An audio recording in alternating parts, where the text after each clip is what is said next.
విలువైంది. మరి సమూయేలు ప్రార్థించే వారిలో ఉన్నాడు అనే మాట. మరి దావీదు తన ప్రార్థన చేత పడక కొట్టుకొని పోవంతగా కన్నీరు కార్చి ప్రార్థించాడు. నెహెమ్యా యెరూషలేము ప్రాకారం కొరకు ప్రార్థన చేస్తున్నాడు. దానియేలు మరి యెరూషలేము కొరకు, పరిశుద్ధ పర్వతం కొరకు ప్రార్థన చేశాడు. ఈ విధంగా భక్తులైనటువంటి వారు నాయన వారి వారి సొంత వాటి కొరకు ప్రార్థన చేయలేదు, కానీ నాయన మీరు వారికి ఇచ్చిన నాయన జనాంగాన్ని బట్టి నేను ఘనపరుస్తూ వచ్చినారు, వారి కొరకు వేడుకుంటూ వచ్చినారు. మేము కూడా ప్రభా అనేక మంది కొరకు ఇక్కడ ప్రార్థన మరి చేసినప్పుడు వారికి సమాధానము, శాంతిని, రక్షణను అనుగ్రహించమని ప్రార్థిస్తూ ఉన్నాను. ఈ రాత్రి నీ వాక్యము ద్వారా మాతో మాట్లాడండి. యేసు ప్రభు నామములో అడిగి ప్రార్థిస్తున్నాం తండ్రి, ఆమేన్.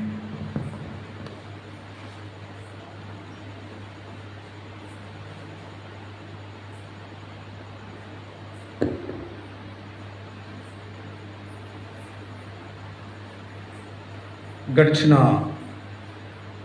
వారంలో ఆదామును గురించి, మొదటి ఆదామైన మంటి నుండి తీయబడిన మనుష్యుడు తన యొక్క స్థితిని పోగొట్టుకొని లోకమునకు పాపాన్ని తీసుకొని వచ్చిన వాడుగా ఉన్నాడు. తను చేసిన పాపము సర్వమానవాళి కొరకు మరణము తెచ్చినదిగా ఉన్నది. కడపటి ఆదామైన యేసు ప్రభువారు జీవాన్ని, కృపను తీసుకుని వచ్చిన వాడుగా ఉన్నాడు.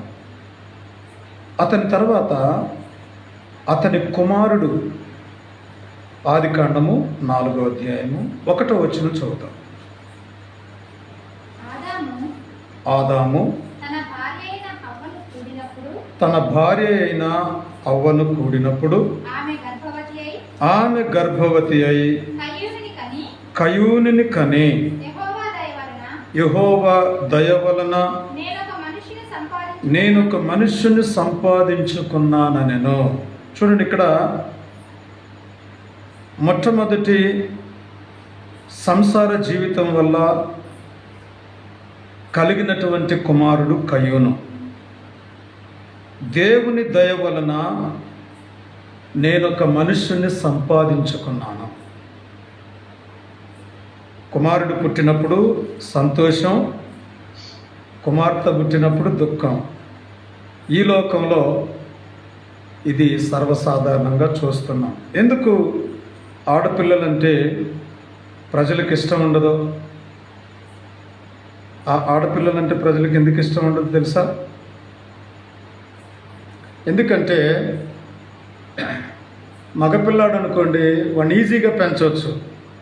ఆడపిల్లకైతే కింద ఒకటి వేయాలి, పైన ఒకటి వేయాలి, జడకి దువ్వాలి, చాలా ఉంటాయి. ఆమెకి ఖర్చు ఎక్కువ, ఎక్స్పెండిచర్ ఎక్కువ.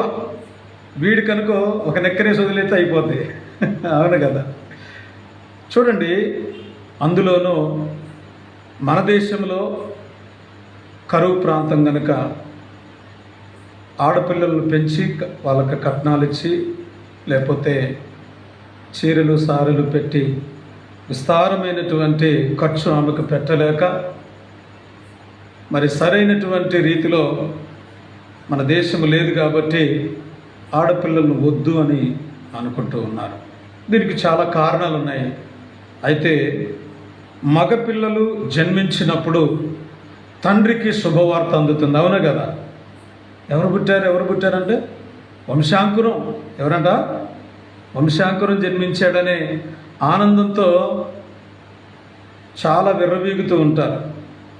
కానీ దేవుని యొక్క వాక్యములో పురుషునికి ఎంత ప్రాధాన్యత ఉందో స్త్రీకి కూడా అంత ప్రాధాన్యత ఉంది.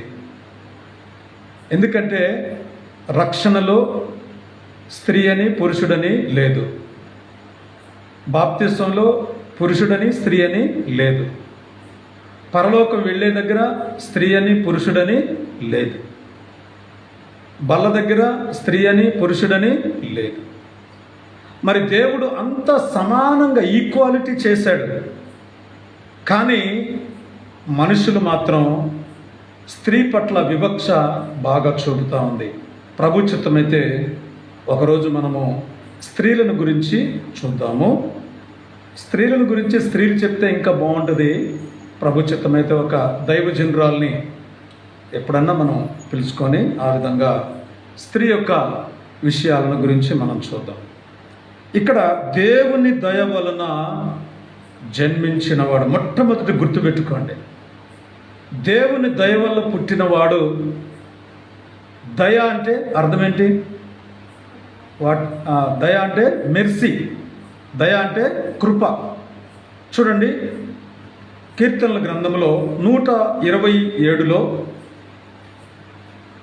గర్భఫలము ఆయన ఇచ్చు బహుమానము, 3వ వచనం, కుమారులు గర్భఫలము ఆయన ఇచ్చు బహుమానమే. బహుమానమే అని ఎందుకన్నాడు? బహుమానము అనొచ్చు కదా. బహుమానమే అంటే అది చాలా గొప్పది అని అర్థం. ఇందులో ఓన్లీ కుమారులు ఉన్నారు, కుమార్తెలు కూడా ఉన్నారు. అయితే కుమారులు యెహోవా అనుగ్రహించు స్వాస్థ్యం. అందువల్ల ఈ సంగతి ఎరిగినదై నేను సంపాదించుకున్నాను. ఈ లోకంలో మనకు చాలా రకాల సంపాదనలు ఉన్నాయి, కానీ కుమారుణ్ణి సంపాదించుకోవడం చాలా గొప్ప విషయం కదా. కుమారుడు అనే దగ్గరికి వచ్చినప్పుడు ఎవరు వస్తారు? ప్రభు అయిన యేసుక్రీస్తు వస్తారు. అందుకే కుమారుని ముద్దు పెట్టుకునుడి, కీర్తనలు 2లో చూడండి. ఈ కుమారునికి చాలా విలువ ఉంది. ఈ కుమారునికి మనం చాలా గౌరవాన్ని ఇచ్చేవారుగా ఉండాలి. 12వ వచనం అన్నా, కుమారుని ముద్దు పెట్టుకొనుడి, లేని ఎడల ఆయన కోపించును, అప్పుడు మీరు త్రోవ తప్పి నశించెదరు. కుమారుణ్ణి ముద్దు పెట్టుకోవాలి. ప్రభు అయిన యేసుక్రీస్తును మనం ఏం చేయాలి చెప్పండి? ఆయన ఎవరికి కుమారుడు? ఏలయనగా మనకు శిశువు పుట్టెను, మనకు కుమారుడు అనుగ్రహించబడెను. ఆశ్చర్యకరుడు, ఆలోచనకర్త, బలవంతుడైన దేవుడు, నిత్యుడగు తండ్రి, సమాధానకర్తయగు అధిపతి అని ఆయనకి పేరు. ఇప్పుడు మనం ఏం చూస్తున్నామంటే, యెహోవా దయ వలన నేను ఒక కుమారుణ్ణి సంపాదించుకున్నాను. ఈ సంపాదన చాలా విలువైంది. యెహోవా దయ వల్ల పుట్టినవాడు. ఎందుకంటే చాలా సందర్భాల్లో మనం ప్రార్థన చేస్తాం. మరి మీరు ప్రార్థన చేశారో నాకు తెలియదు, కానీ మరి సంసార జీవితాన్ని ప్రారంభించేటప్పుడు అంటే ఫస్ట్ నైట్ అంటారు కదా, ఆ రోజు ఇద్దరు భార్యాభర్తలు ఆ మంచం దగ్గర మోకరించి, ప్రభువా, ఈ రోజు వరకు విడివిడిగా ఉన్న మేము నీ యొక్క పరిశుద్ధ వివాహం ద్వారా కలపబడ్డాం, జత చేయబడ్డాం, నీ చిత్తానుసారంగా మాకు సంతానాన్ని ఇవ్వండి అని ఆ విధంగా ప్రార్థన చేసుకోవడం వల్ల ఏం కలుగుతుందంటే ఆశ్చర్యకరమైనటువంటి అద్భుతాలు జరుగుతాయి. దేవుడు చక్కని సంతానాన్ని ఇవ్వగలుగుతాడు. మరి ఒకవేళ అవ్వ కూడా దేవుని యొక్క భయం ఉంది కనుక తన జీవితంలో మరి యెహోవాకు ఎక్కువగా భయపడినది కాబట్టి ఆమె ఇప్పుడు ఏమంటుందంటే, నేను ఒక కుమారుని సంపాదించుకున్నాను యెహోవా దయ వలన. చూడండి, సామెతల గ్రంథంలో ఇక్కడ ఒక కుమారుడు ఉన్నాడు. ఆ కుమారుడు ఎలా కలిగాడు అంటే, మొక్కులు మొక్కి కన్నటువంటి కుమారుడు. చూడండి, సామెతలు 31:2, నా కుమారుడా నేనేమందును, నేను కన్న కుమారుడా నేనేమందును, నా మ్రొక్కులు మ్రొక్కి కనిన కుమారుడా నేనేమందును, మ్రొక్కులు మ్రొక్కి కనిన కుమారుడు. కాబట్టి లోకంలో అనేక సందర్భాల్లో మ్రొక్కులు మొక్కుకొని కుమారుణ్ణి కనడం అనేటటువంటిది సమూయేలు తల్లి అయిన హన్న ఆ విధంగా దేవుని మందిరానికి వెళ్ళి ప్రార్థన చేయడం వల్ల కుమారుడు కలుగుతూ వచ్చాడు. కాబట్టి ఇక బైబిల్లో చాలామంది కుమారులను కన్నటువంటి వాళ్ళు ఉన్నారు. అయితే ఇక్కడ మనం చూసినట్లయితే మొట్టమొదటి పాయింట్ మనం ఏం చూసాం? కయ్యూను దేవుని దయ వల్ల పుట్టినవాడు కదా. అంటే దేవుని యొక్క కృప ఆ కుటుంబం మీద ఉంటూ వచ్చింది. దేవుని దయ మనందరికీ ఉంటుంది కదా. దేవుడు చెప్పాడు, మీరు నా మాట జాగ్రత్తగా విన్నట్లయితే నేను మీకు మీ గర్భఫలము మీ భూఫలము దీవిస్తానని చెప్పాడు. ద్వితీయోపదేశకాండం 28వ అధ్యాయం 4వ వచనం చదవండి. ద్వితీయోపదేశకాండం, నీ గర్భఫలము నీ భూఫలము నీ పశువుల మందలు నీ దుక్కిటెద్దులు నీ గొర్రె మేకల మందలు ఏమవుతాయంట? అన్నీ కూడా దీవింపబడతాయి. కాబట్టి ఇక్కడ ఏం చెప్తున్నాడంటే గర్భఫలము, ఈ గర్భఫలము సరిగా ఉంటే దేవుడు ఏం చేస్తాడు తెలుసా? ఒక రాజుగా చేస్తాడు అవసరమైతే. 132 కీర్తనలో అదే రాశాడు, నీ గర్భఫలాన్ని నేను విడిచిపెట్టను. 11వ వచనం చదువుదాం.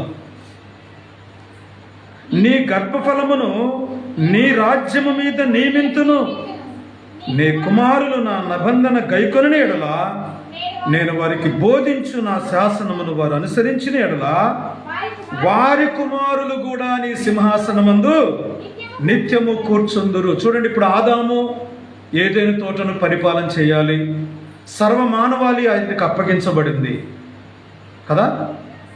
అప్పగించబడిన తర్వాత ఆ అధికారాన్ని కోల్పోయాడు. కాబట్టి ఈ తర్వాత పుట్టినటువంటి ఈ యొక్క కుమారుడు కూడా ఏ రాజ్యం ఉందని పరిపాలన చేస్తాడు? ఒకవేళ ఆదాము నిలబడి పాపము చేయకుండా దేవుని ఆజ్ఞను అతిక్రమించకుండా అలా నిలబడి ఉన్నట్లయితే కయ్యూను మరి ఆ ఆదాము తర్వాత ఆయన పరిపాలన చేయగలిగినటువంటి వాడుగా ఉండేవాడు. కాబట్టి దేవుడు తర్వాత తన ఆలోచన మార్చుకొని మరి దావీదు విషయంలో నెరవేర్చినటువంటి వాగ్దానముగా దాన్ని మనం చూస్తూ ఉన్నాం. దేవుని దయ వల్ల పుట్టినంత మాత్రాన వాళ్ళని మనము దేవుని యొక్క కృపలో దేవుని యొక్క ప్రేమలో వారిని పెంచుతూ రావాలి. అలా పెంచకపోతే వాళ్ళు ఏమైపోతారంటే దుర్మార్గులైపోతారు. అర్థమైందా?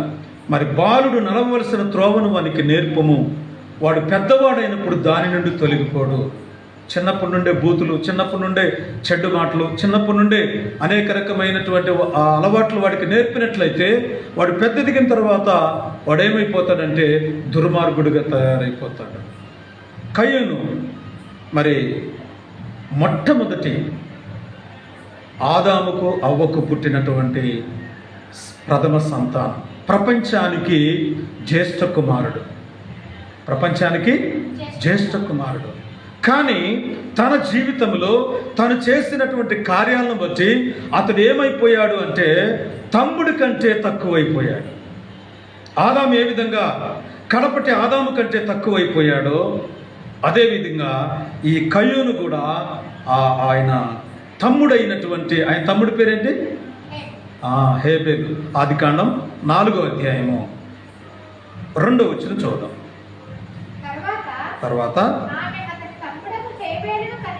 తర్వాత తమ్ముడైన హేబేలును కూడా కంటం జరిగింది. 2 కుమారులు ఆదాముకు అవ్వకు కలుగుతూ వచ్చారు. అయితే వీళ్ళిద్దరి యొక్క ఉద్యోగాలు, వీరిద్దరి యొక్క పనులు అక్కడ తెలియజేస్తూ ఉన్నాడు దేవుడు. చదవము. హేబేలు గొర్రెల కాపరి.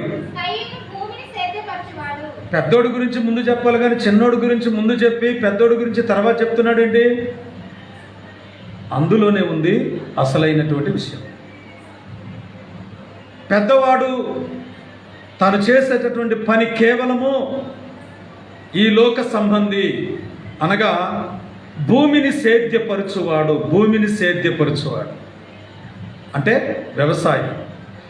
ఆదాము ఏ శాపాన్ని అయితే పొందుకున్నాడో ఆదికాండం 3వ అధ్యాయంలో, అక్కడే మీరు తిప్పాల్సిన అవసరం లేదు. 18వ వచనం లేకపోతే 17వ వచనం.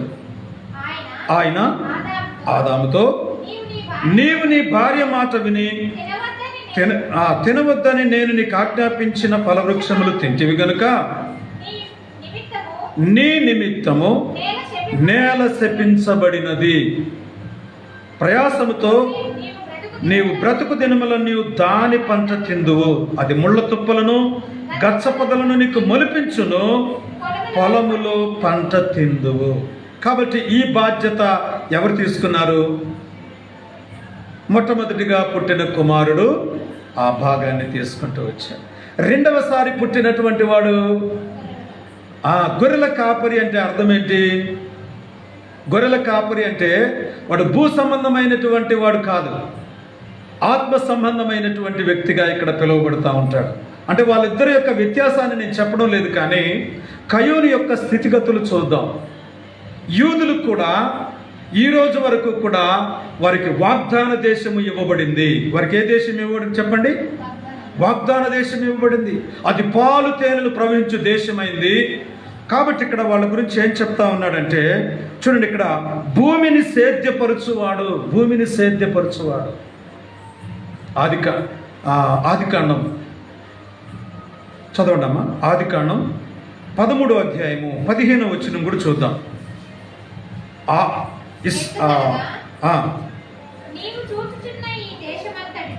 అబ్రహాంతో దేవుడు చెబుతున్న మాట, నీవు చూచుచున్న ఈ దేశమంతటిని నీకును నీ సంతానమునకును సదాకాలము ఇచ్చెదను. కయూనుకు ఏ వాగ్దానము చేయబడిందో భూమిని సేద్యపరచువాడనే మాట ఇక్కడ అబ్రహాముతో కూడా ఇదే వాగ్దానము చేయబడతా ఉంది. అంటే ఈ యొక్క భూ సంబంధమైన అంటే ఈ భూమి మీద ఉన్నటువంటి వాటిని సేద్యపరిచి చెమట కార్చి, నీ ముఖపు చెమట కార్చి ఆహారము తిందువు. భూమిని సేద్యపరచువాడు కయ్యూను. మొట్టమొదటిగా దేవుని యొక్క దయ వల్ల పుట్టినవాడు. రెండవది భూమిని సేద్యపరచువాడు. భూమిని సేద్యపరిచేవాడి దగ్గర ఎక్కువ డబ్బులు ఉంటాయా? ఉంటే ధాన్యం ఉంటుంది, గింజలు, ఇంకా పంటకు సంబంధించినటువంటి విషయాలే ఉంటాయి. కాబట్టి ఇతడు కేవలము ఆహారము తినడానికి, కేవలము ఈ భూమిని సేద్యపరచడానికి మాత్రమే అతడు ఉపయోగపడతాడు. చూద్దాం, ఇంకొక విషయాన్ని మనం చూద్దాం. మరి ఇక్కడ దేవుని పిల్లలమైన మనము మరి ఈ భూమిని సేద్యపరుస్తూ వాగ్దాన భూమిలో అనగా ఆహారం, ఏ ఆహారం కొరకైతే వాళ్ళు పనిచేస్తూ ఉన్నారో అదే ఆహారము, మనకు కనబడని ఆహారము ఒకటి ఉంది. ఆ ఆహారం ఏంటంటే 40 సంవత్సరాలు అరణ్యములో ఇశ్రాయేలు ప్రజలు భుజించిన ఆహారము, పరలోకపు మన్నా, దేవదూతలు భుజించు ఆహారం. ఇది నిత్య రాజ్యములో దేవుడు మనకి ఇవ్వబోతూ ఉన్నాడు. అయితే అది ఎలాంటిది అంటే వ్యవసాయం చేయకుండా పండే పంట. అది ఏమిటి అని మనం అడిగితే జీవవృక్ష ఫలములు. అదేంటి చెప్పండి? ఏ ఆదాము పోగొట్టుకున్న ఆ జీవవృక్ష ఫలములు మనం కూడా తింటాం. జీవజలం ఏదైతే జీవజలముగా పిలువబడుతుందో ఆ ప్రభు యేసుక్రీస్తు ఆయన అన్నాడు, నేను జీవజలమును. చూడండి, ఇర్మియా గ్రంథం 2వ అధ్యాయంలో, నా జనులు 2 నేరములు చేసి ఉన్నారు. ఒకటి, వాళ్ళు చేసిన నేరాలలో ఒకటి ఏంటంటే జీవజలముల, అంటే 13వ వచనం చదువుతుంది, 2వ అధ్యాయం 13వ వచనం. నా జనులు 2 నేరములు చేసి ఉన్నారు, జీవజలముల ఊటనైన నన్ను విడిచి ఉన్నారు. దేవుడు ఎవరు అనంటే జీవజలముల ఊట. అందుకే సమరయ స్త్రీతో ప్రభు చెప్పిన మాట ఏంటంటే, నేనిచ్చే నీళ్లు త్రాగితే నీకు ఎప్పటికీ దాహం కాదు. అంటే ఎప్పటికీ దాహము కాని నీరు కూడా ఉందా? ఇది చాలా అద్భుతమైనటువంటిది. నా యొద్దకు వచ్చేవాడు ఎప్పటికీ ఆకలి కొనడు అంటాడు. అంటే ఆకలి కానటువంటి ఆహారము ప్రభు దగ్గర ఉంది. అదే రక్షణ కార్యము. ఆ రక్షణ కార్యంలో ఉన్నవాళ్ళు ఆ ఆహారాన్ని తింటారు, ఆ జీవజలాన్ని త్రాగుతారు. కాబట్టి సమరయ స్త్రీ ఆ నీళ్లు నాకు కావాలని కోరుకుంటూ వచ్చింది. మనము సేద్యము చేయకుండా, చెమట కార్చకుండా, మరి ఏ విధమైనటువంటి శ్రమలు పడకుండా ఉండేటటువంటి ఆహారము దేవుడు మనకి ఇవ్వబోతూ ఉన్నాడు. అది జీవ జలము మరియు జీవాహారము, అనగా జీవ వృక్ష ఫలములు. ఇక మూడవదిగా ఈ కయ్యూనుని గురించి మనం చదివినప్పుడు చూడండి, మరి అతడు ఆదికాండము 4వ అధ్యాయము 3వ వచనం. అందరు తీయండి. ఆదికాండము 4:3. కొంతకాలమైన తర్వాత కయ్యూను పొలము పంటలో కొంత యెహోవాకు అర్పణగా తెచ్చెను. చూడండి, ఇక్కడ పొలము పంట అర్పణ అంటే ప్రథమ ఫలముల అర్పణ తీసుకుని వచ్చారు. ఒకవేళ కొంత అర్పణ అని చెప్పాడు అక్కడ కదా, కొంత అర్పణ తీసుకుని వచ్చాడు. ఇందులో ఏం కనబడతా ఉందనంటే అతని సంకుచితమైనటువంటి హృదయం కనబడతా ఉంది. సంకుచితమైన హృదయం అంటే ఏంటి? కురచ చెయ్యి, ధారాళమైన వాడు కాదు, తెగింపు అతని జీవితంలో లేదు. కానీ 4వ వచనంలో మనం చదివినప్పుడు హేబేలు కూడా తన మందలో తొలిచూలున పుట్టిన వాటిలో క్రొవ్విన వాటిని కొన్ని తెచ్చాను. చూడండి, అతనికి ఇతనికి ఉన్న వ్యత్యాసం ఏంటంటే ఇతడు శ్రేష్టమైన అర్పణ అర్పించిన వాడుగా ఉన్నాడు. అతడు కేవలము ఈ యొక్క ధాన్యాన్ని మాత్రమే తీసుకొని వచ్చినటువంటి వాడుగా ఉన్నాడు. ఇక్కడ మనం ఏం గమనించవచ్చు అని అంటే, మరి ఇద్దరి అర్పణలలో తేడా ఉంది. వారు అర్పించే అర్పణ ఏ విధంగా ఉంది అని అంటే, ఒకటి శ్రేష్టమైనది, రెండవది క్రొవ్వినది, మూడవది దేవునికి ఇంపైనటువంటిది కావున్నది. దేవుడు ధాన్యాన్ని ఆహారముగా ఇచ్చాడు. గొర్రెపిల్లను ఏం చేశాడు తెలుసా? చూడండి, ఆదికాండంలో మనం గమనించినట్లయితే ఈ పొట్టేళ్ళు లేకపోతే గొర్రెపిల్ల దేనికి సాదృశ్యంగా ఉంది? మనము అలా 1 by 1 ఒక ఆదికాండము, నిర్గమకాండము ఇట్లా చూసుకుంటా వస్తే మత్తయి సువార్త లేకపోతే ప్రకటన వరకు కూడా ఈ గొర్రెపిల్లకు ఎవరు పోలికగా ఉన్నారు అనంటే యేసు ప్రభు వారు పోలికగా ఉన్నారు. అందువల్ల బాప్తిసం ఇచ్చే యోహాను కూడా యోహాను సువార్త 1:29లో ఇదిగో లోక పాపమును మోసుకొని పోవు దేవుని గొర్రెపిల్ల అనగలిగాడు. తర్వాత ప్రకటన గ్రంథంలో మనం గమనించినప్పుడు వధింపబడిన గొర్రెపిల్ల. చదువుదామా రండి. ప్రకటన గ్రంథం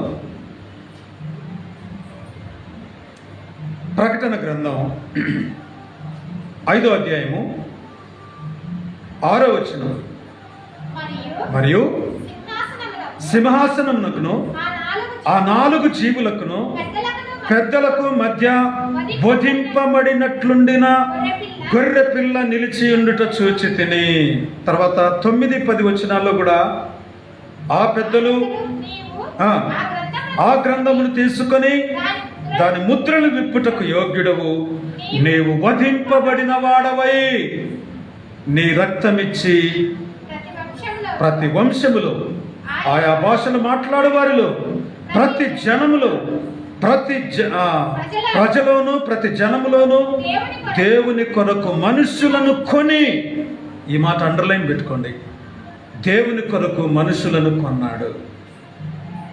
ఆయన కట్టిన ఖరీదు, ఆయన చెల్లించిన క్రైమ్ ఏంటంటే ఇక్కడ మనం చూస్తాం ప్రభు అయిన యేసుక్రీస్తు వారి పరిశుద్ధమైన రక్తం, విలువైన రక్తం, అమూల్యమైన, నిష్కళంకమైన, నిర్దోషమైన రక్తం. కాబట్టి హేబేలు తెచ్చిన అర్పణ విలువైంది గనుక, దేవునికి ఇష్టమైంది గనుక దానిని అంగీకరించాడు. పంట పొలమును కాల్చకూడదు బలిపీఠం మీద పెట్టి, అది మానవునికి ఆహారంగా దేవుడిచ్చింది, కానీ ఆ అర్పణ స్వీకరించబడదు. కానీ ఆ తర్వాత కూడా దేవునికి, దేవుని మందిరంలో తీసుకొని వచ్చి దాన్ని ఇవ్వచ్చు, కానీ దానిని దహన బలిపీఠము మీద దాన్ని అర్పించకూడదు. స్వనీతి కార్యాల మీద ఆధారపడినవాడు. మూడో అంశం ఏంటంటే కయ్యూనును గురించి స్వనీతి అంటే ఏంటి? స్వనీతి అంటే సొంత నీతి. చాలామందికి నేను అనుకున్నదే కరెక్ట్ అనేటటువంటి భావన ఉంటుంది కనుక వాళ్ళు ఏం చేస్తూ ఉంటారనంటే ఆ రూట్లోనే వెళ్ళిపోతూ ఉంటారు. ఒకని ఎదుట సరైనదిగా కనబడు మార్గము కలదు, కానీ తుదకు అది మరణానికి వెళ్తుందని సామెతల్లో మనం చూస్తాం. సరైనదిగా కనబడచ్చు, నా మార్గం నాకు కరెక్ట్, నీ మార్గం నీకు కరెక్ట్ అంటే మరి రోడ్డు ఎందుకు? ఒకే రోడ్డు మీద నేను ఎందుకు నడవాలి? నేను ఇట్లుచ్చి కూడా తిరిగి వస్తా అంటే నీకు చక్కగా అందరూ నడవాలని ఒక మార్గాన్ని ఏర్పాటు చేస్తాడు. దేవుడు కూడా ఈ మార్గంలో మీరు రావాలి అని చెప్పి దేవుడు నిర్ణయించాడు.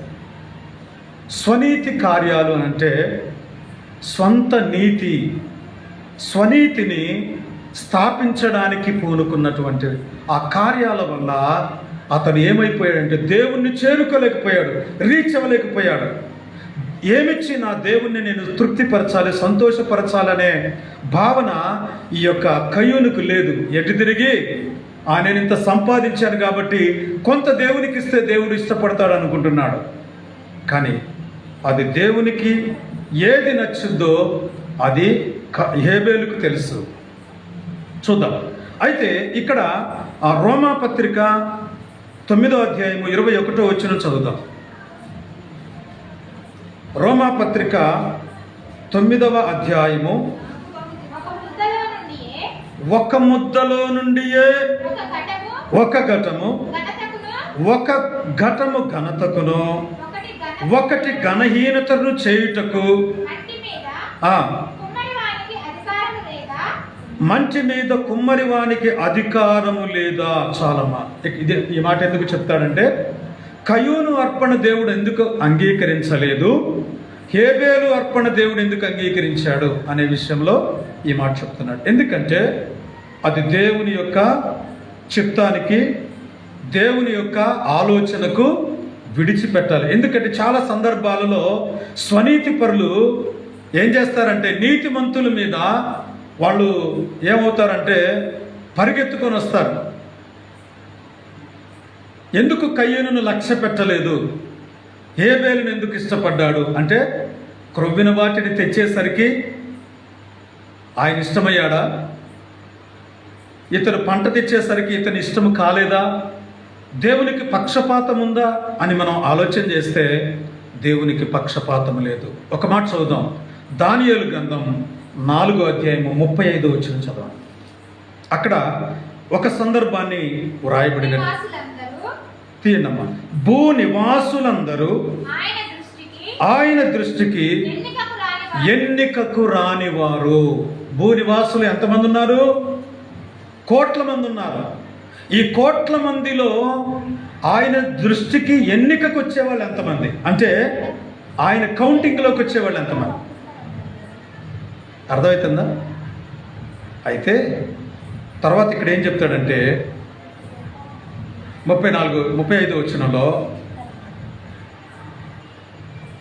ఆయన చేయి పట్టుకొని నీవేమి చేయుచున్నావని ఆయనతో చెప్పుటకు ఎవడు సమర్థుడు కాడు.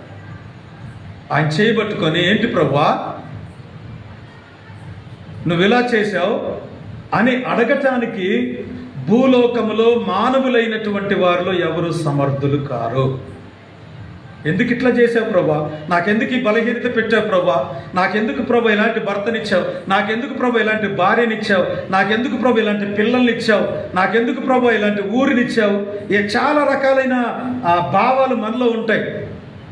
తట్టుకోలేక, శ్రమలకు తట్టుకోలేక, అప్పులకు తట్టుకోలేక, బాధలకు తట్టుకోలేక రకరకాలుగా మనము అంటాం. దేవుణ్ణి అడుగుతాం, ప్రభా ఏంటి ప్రభా ఇది. ఆయన అడగటానికి మనకు సమర్థత లేదు, సమర్థులం కాదు. కాబట్టి దేవుని పిల్లలమైన మనము ఒక ఘటము ఘనతకు, ఒక ఘటము ఘనహీనతకు అలా చేయబడింది. అలా చేయటానికి కుమ్మరికి అధికారం లేదా? అర్థమైందా? ఒక చెంబుగా తయారు చేస్తాడు, ఒక పెద్ద బాణగా తయారు చేస్తాడు. చెంబేమో బాత్రూంలో పెడతారు, బిందేమో వంట రూమ్లో పెడతారు. అన్నీ రెండు అవసరమే. ఒకటి ఘనత, ఒకటి ఘనహీనత. వాక్యం చెబుతుంది, స్వనీతి కార్యాలను స్థాపించడానికి అతడేం చేస్తూ వచ్చాడనంటే తన సొంత మార్గములో వెళ్ళిపోయాడు. మీరు ప్రకటనలో ఉన్నారు కదా, ప్రకటన ప్రక్కన యూదా పత్రిక అని ఒకటి ఉంది చూడండి. యూదా పత్రిక 1వ అధ్యాయం ఉంటుంది, 11వ వచనం చదువుదాం. అయ్యో వారికి శ్రమ, వారు కయూను నడిచిన మార్గమున నడిచిరి. చాలమ్మా, కయూను నడిచిన మార్గం ఏ మార్గం? సొంత మార్గం, స్వనీతి మార్గం. మనం కూడా నేనే నీతిమంతుని, నేను గొప్పవాడిని, నేను గొప్ప నీతిమంతుని, నీతిమంతురాలని అనుకుంటున్నామా? ఇది కేవలం క్రీస్తు వల్ల మాత్రమే కలిగింది.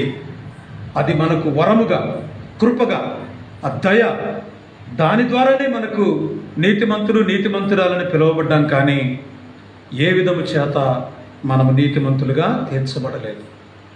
మనం ఎలాంటి వారం అంటే కయూను వంటి వారం. మనం ఎలాంటి వారం చెప్పండి? కయూను వంటి వారం. కయూను నడిచిన మార్గంలో వెళ్ళేటటువంటి వారం. మొట్టమొదటిది ఏం చూసాం? దేవుని దయ వల్ల పుట్టినవాడు. రెండోది భూమిని సేద్యపరచువాడు, వ్యవసాయం చేసేవాడు. మూడోది స్వనీతి కార్యాలను చేయాలని అనుకున్నాడు. 4వ విషయం చూద్దారండి. ఈ యొక్క 4వ అధ్యాయం 4వ వచనం. హేబేలు కూడా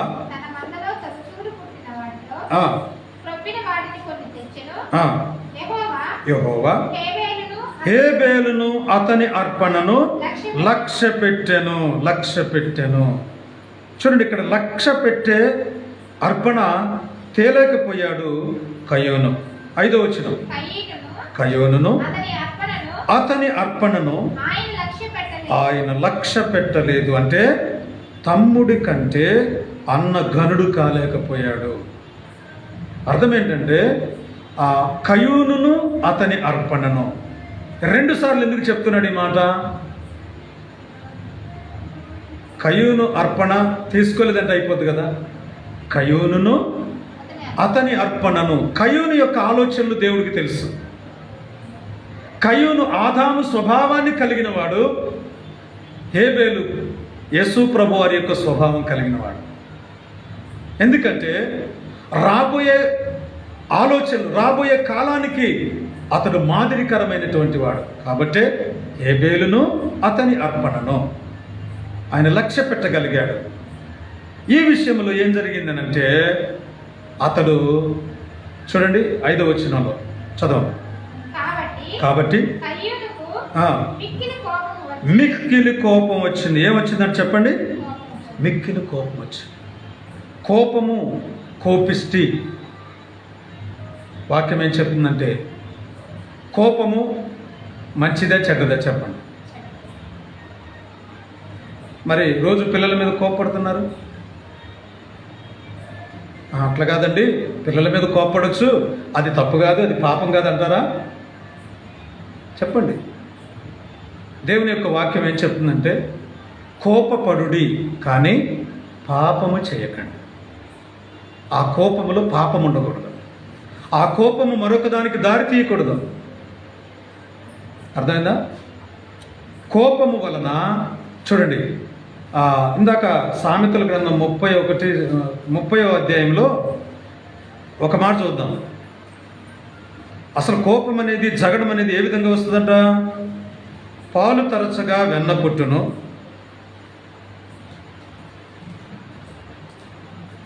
30వ అధ్యాయము చివరి వచనం తీసారా? Page number 554. పాలు తరచగా వెన్న పుట్టును,